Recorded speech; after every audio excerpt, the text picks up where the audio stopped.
Good day everyone, I am Angel Ann B. Valle from Davao Doctors College, and today I will be demonstrating the assessment of the thorax and lungs. As we all know, airway and breathing are the most important priority in the management of the severely injured patient, so this assessment should be completed as part of a comprehensive assessment, and these can detect problems before they become emergencies. Now let's proceed to the pre-introductory phase. So first is to review the client's previous medical records if available. This is done to identify instances of harm to the patient and ensure the quality improvement and thereby enhance the patient safety.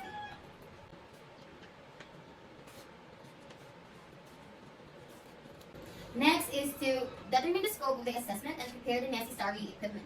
This equipment needed for this assessment are the examination gown. This will be used by the client so they can be easily identified in the hospital and also to minimize the risk of infection. Next is a drape. This will be used to cover our client's sensitive parts. Next is a pair of gloves and a face mask. This will serve as protective equipment to protect ourselves from infection. Next is the stethoscope, because I am going to auscultate my client's breathing and lung sound. Next is a light source. Adequate lighting enhances visualization of the assessed parts. Next is a skin marker, because this is used for the marking of the diaphragmatic exertion.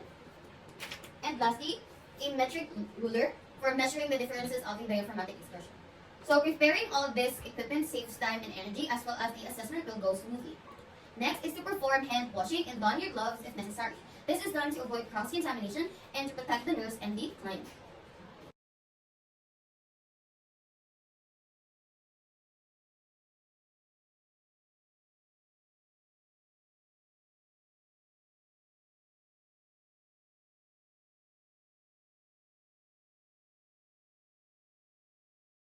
Okay, then next is, this is where you greet the client politely and the client's companion if around, because welcoming the client and the client companion help them feel at ease and less frightened.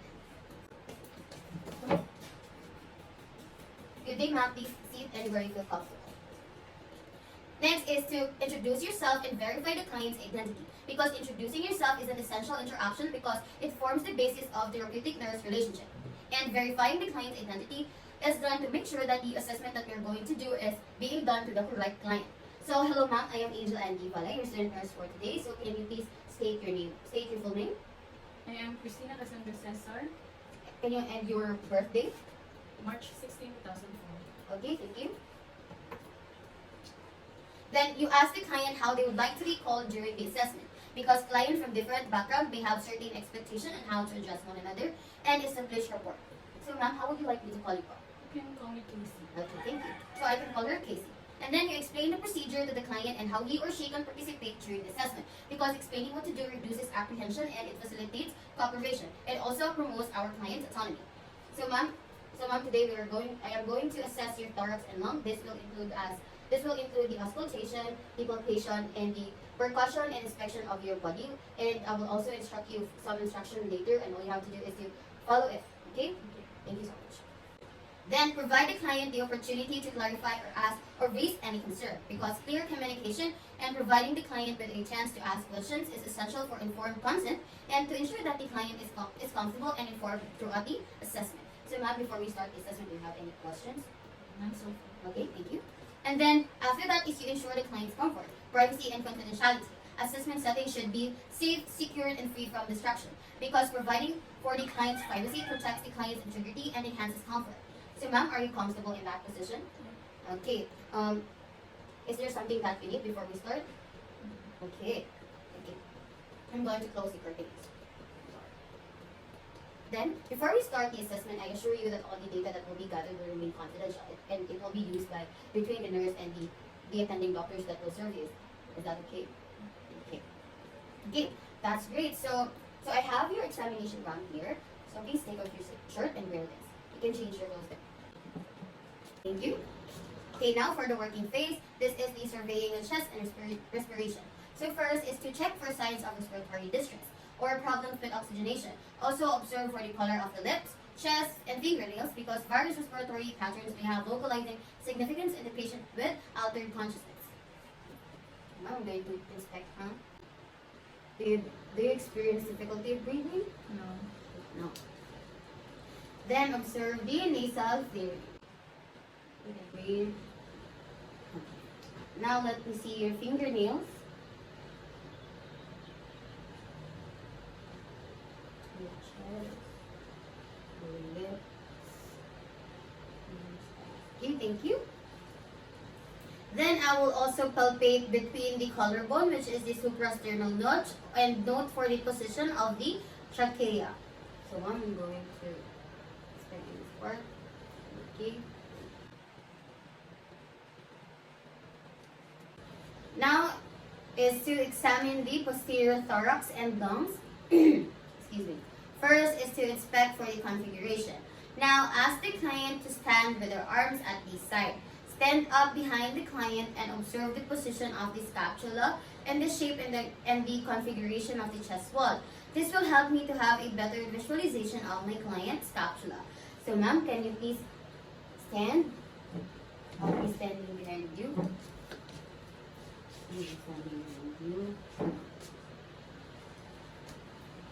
And then put your arms on the side, stand straight. Thank you. And next is to inspect the spinal alignment for deformities. First is to check for the 3 normal curvatures, which is the cervical, thoracic, and lumbar from the lateral position. This is done to determine any curvatures of the spine. Okay, just going to check. Thank you. And then to assess for the lateral deviation of the spine or scoliosis, observe the client from the rear and have the client to bend forward at the waist above, observe from behind. Doing this could provide the information about the alignment and integrity of the spine. So ma'am, can you please bend forward? Bend forward. I will check your 3 curvatures. You can stand. You can stand straight now. Thank you. And now palpate the posterior thorax. First is to assess the temperature and integrity of all the chest skin. Then palpate all the areas for bulges, tenderness, and abnormal movements, especially for the clients who have respiratory complaint. So ma'am, you can sit here. Okay. You can sit here. We'll palpate your skin integrity and check for the temperature.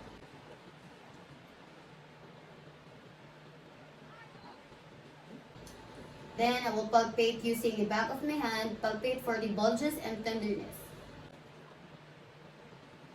Do you feel pain while I was palpating? No. Okay, no. And then palpate for the posterior thorax for respiratory excursion or the thoracic expansion.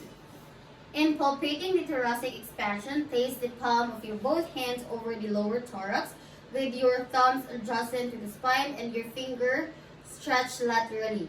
Then ask the client to take a deep breath while you observe the movement of your hands and any lag movement.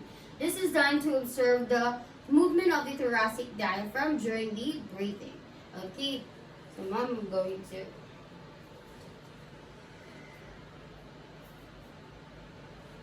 can you please take a deep breath?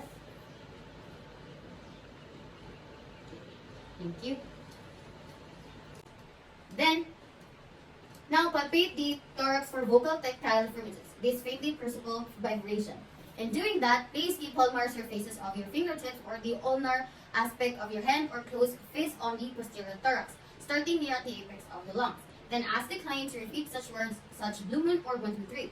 Then repeat the 2 steps, moving your hands sequentially to the base of the lungs and start toward the midline at the level of the left scapula over the apex of the left lung, and move your hand from left to right, comparing findings bilaterally. Then move systematically downward and out to cover the lateral portions of the lungs at the bases. This is done to assess the increase or decrease of the lung density. Next is to compare the firmness on both lungs between the apex and the base of each lung, because using either one hand and moving it from one side of the client to the corresponding area on the other side, or using the 2 hands that are placed simultaneously on the corresponding areas of each side of the thorax. This allows us for the identification of any asymmetry or differences in vibration, which may indicate underlying respiratory issues such as tonsilation or pleural effusion. So ma'am, I will assess your tactile firmness, and every time you feel my hand on your back, can you please say blue moon? Okay. Blue moon. Blue moon. blue moon, blue moon, blue moon, blue moon, blue moon, blue moon, blue moon, blue moon. Okay, thank you. After that is to percuss the posterior thorax. In doing that, ask the client to bend their head and fold their arms forward across the chest because it separates the scapula and exposes more lung tissue to percuss. Then percuss the intercostal spaces at about 5 centimeter intervals in a systematic sequence and compare one side of the lung with the other and percuss the lateral thorax every few inches starting to the axilla and working down to the atrium. This is done to assess for lung resonance. So ma'am, can you do this and fold your arms, bend your head? Okay, thank you. And now I am going to percuss how.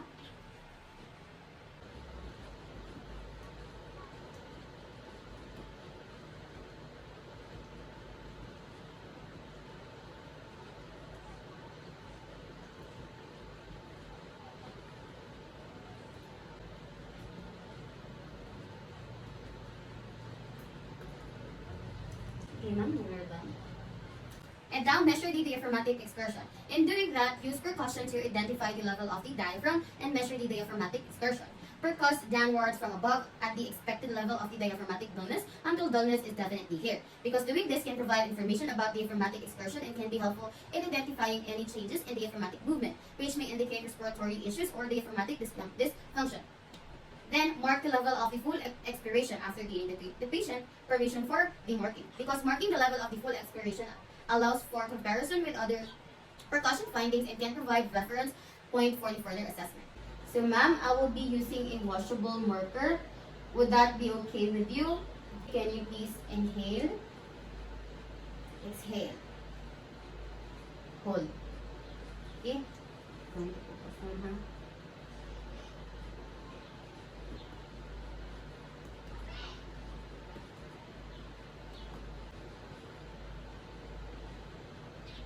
Okay, you can breathe now normally. Okay, inhale. Exhale. Inhale. Hold.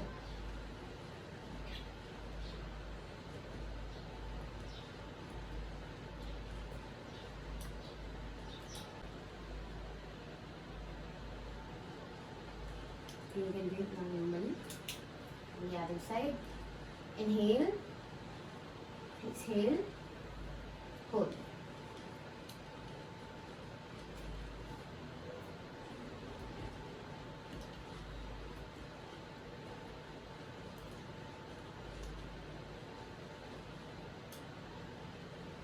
Okay, you can breathe now normally. Inhale. Exhale. Inhale. Hold.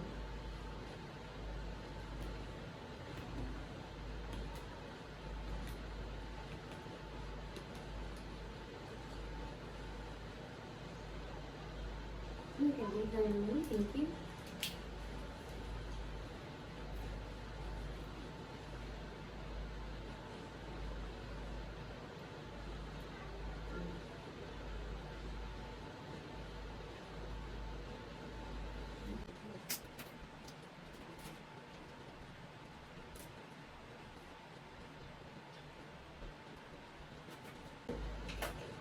Lastly is to repeat the process on the other side and measure the distance between the expiratory and inspiratory levels of dullness, because repeating the process on the other side allows for bilateral comparison of the percussion findings and help identify any asymmetry or differences in percussion note. Measuring the distance between the expiratory and inspiratory levels of dullness can provide the information about the diaphragmatic excursion and can be helpful in assessing the diaphragmatic function and inspiratory mobility, which was done earlier. Okay, now auscultate for breath sounds. First, in doing that, place the diaphragm of the stethoscope firmly and directly on the posterior chest while at the apex of the lung at C7, because proper placement of the stethoscope is essential to accurately auscultate breath sounds of the apex of the lung. Then ask the client to breathe deeply through their mouth for each area of auscultation, because deep breathing helps to elicit clear and distinct breath sound for the assessment, and use the systematic ladder pattern used in the percussion. Listen to each point to the breath sound during a complete inspiration and expiration.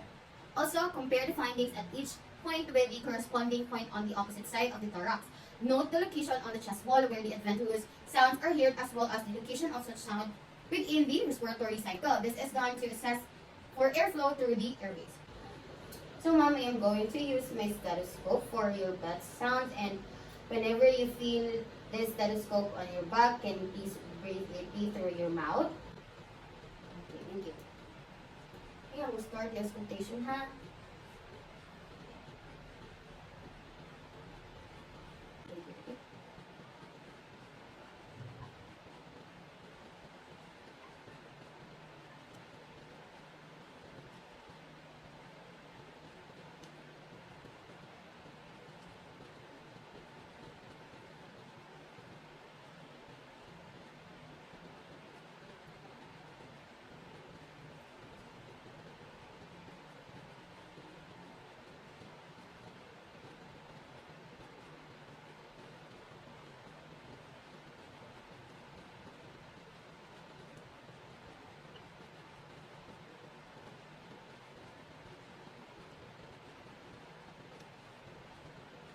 Okay, thank you.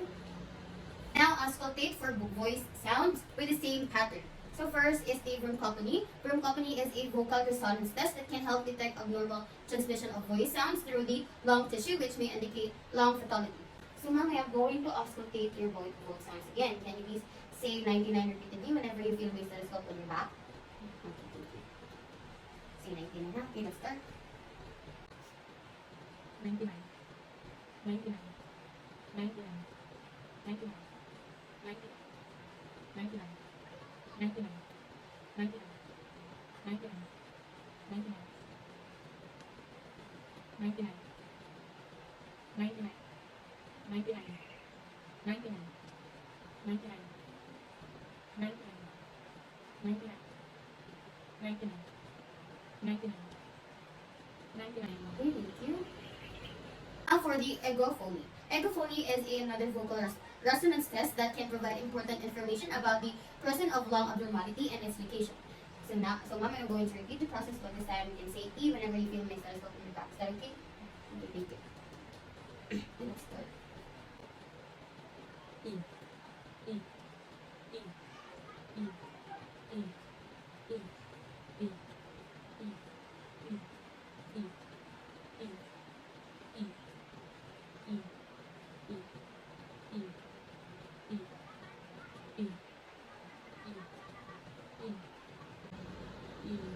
Okay, thank you. Okay, next for the whispered pectorality. Whispered pectorality is it has for the client whisper while the nurse listens to evaluate for the presence of the lung consolidation. Okay, ma'am, lastly, can you please repeat and whisper 1, 2, 3 whenever you feel my stethoscope in your back? Okay? Thank you. 1, 2, 3, 1, 2, 3, 1, 2, 3, 1, 2, 3, 1, 2, 3, 1, 2, 3, 1, 2, 3, 1, 2, 3, 1, 2, 3, 1, 2, 3, 1, 2, 3, 1, 2, 3, 1, 2, 3, 1, 2, 3, 1, 2, 3, 1, 2, 3, 1, 2, 3, 1, 2, 3, 1, 2, 3, 1, 2, 3. Okay, thank you. Okay, now let's proceed in assessing the anterior thorax. In assessing the anterior thorax, inspect the breathing patterns of the client by observing the respiratory rate and rhythm. So now I'm just going to wear my mask before doing that. Okay, I will do some observation in your thorax.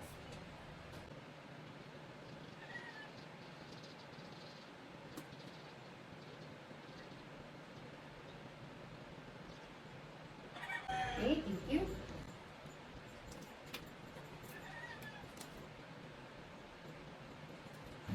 Then inspect the costal angle. The angle formed at the intersection of the costal margin and the angle at which the ribs enter the spine. This is done to evaluate the expansion of the thoracic cage.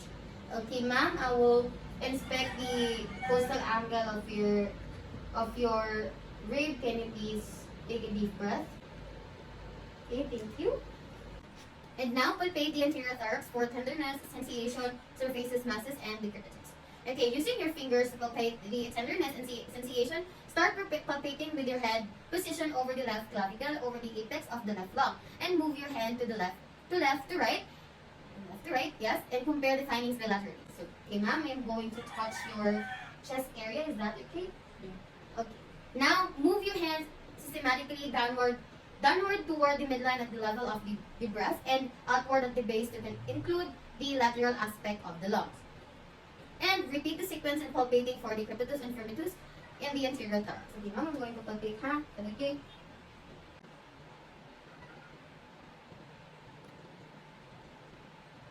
Okay, thank you.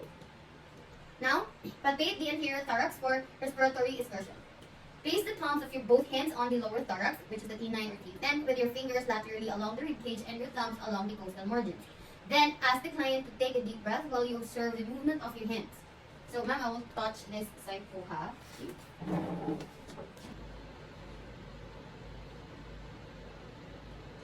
Inhale. Exhale. Inhale. Exhale. Okay, thank you. Now, percuss the anterior thorax systematically, because percussing above the clavicle in the supraclavicular space and proceed downward to the diaphragm. Compare the lungs on one side to the lung on the other side. Displace female breast to facilitate percussion of the lungs. This is trying to assess lung resonance. So now, ma'am, I am going to percuss your collarbone down to your part diaphragm. Okay? Okay, sit straight.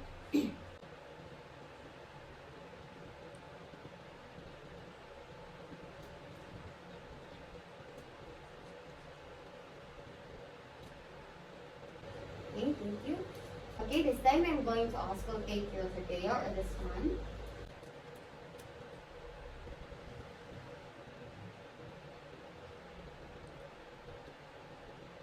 Okay, thank you. And now, auscultate the anterior thorax. Place the diaphragm of the stethoscope firmly and directly on the anterior chest wall. Then auscultate from the apexes of the lungs slightly above the clavicles to the bases of the lungs at the sixth rib. Then ask the client to breathe deeply through their mouth in an effort to avoid transmission of the sounds that may occur with nasal breathing. So, ma'am, I'm going to auscultate your lungs. I want you to breathe deeply through your mouth every time you feel my stethoscope in your body. Is that clear? Thank you.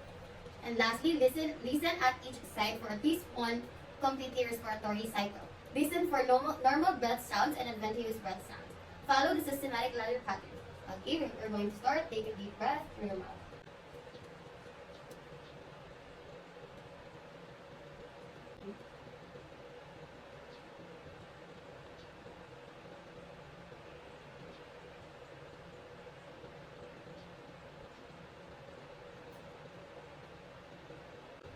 Okay, thank you.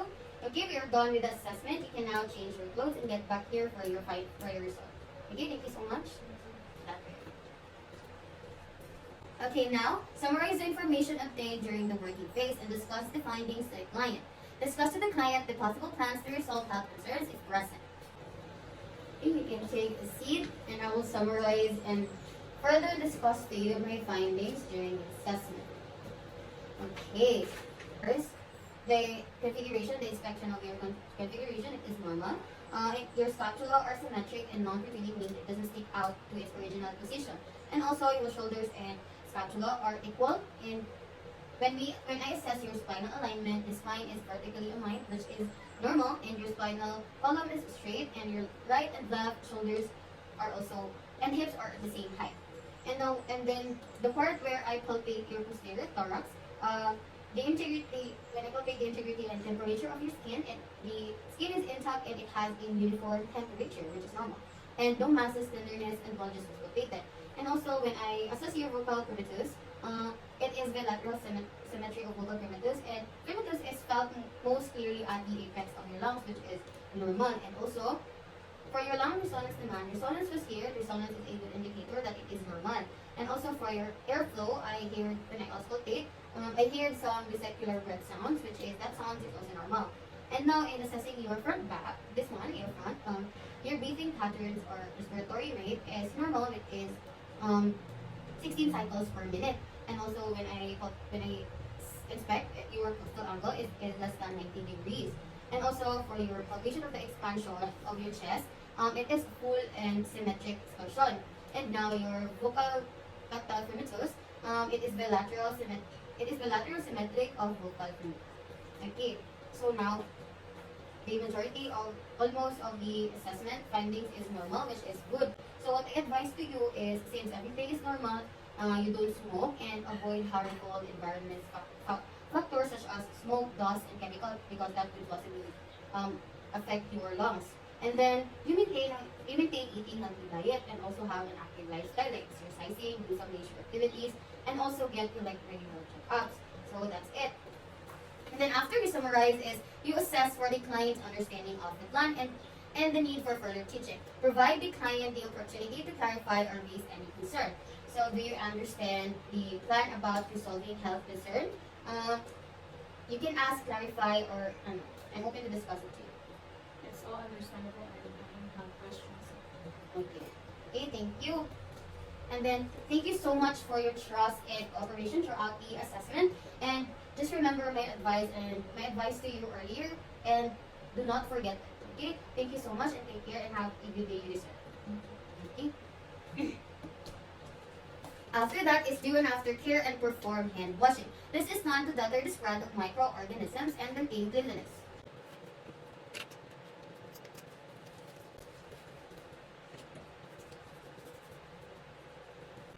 Okay? Then lastly is to document the findings in the client records using printed or electronic forms or checklists supplemented by narrative notes whenever this is done, because if it's not documented, meaning it is not done.